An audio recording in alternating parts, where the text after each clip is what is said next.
Hi, maayong adlaw. Karon ako i-promote ang akong lip tint. Kani siya is barato ra kaayo for only 50 pesos. So as you can see, nang hilamos ko gikan. Nice kayo siya kay matte siya, dali ra kayo siya mo uga, tapos nice kayo siya, dali lang kayo siya i-blend.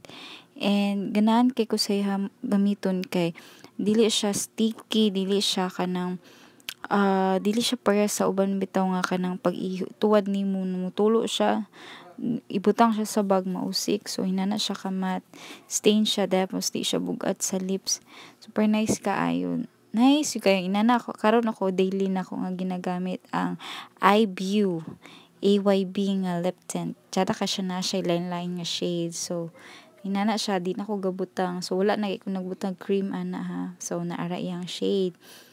Mo na akong gamit is cranberry na siya nga shade. Super nice kaayo. So gikan pag ko nang ilamo sana. Tanawa siya, dili siya matuwa. Kung ituwad nimo siya, dili siya mausik. So inana siya ka nice. Grabe gabi ka siya ka nice. And ganahan kay ko sa mo gamit kay kanang bisan pa og mukaon bitaw ko og mukaon ko, di gid siya mapanas, as in. So inana siya ka kuan ka long last sa imuhang lips. So maka-addict kay siya gamiton, then humot po kay siya, then safe po siya sa mga buros, sa mga bata kay organic man na siya.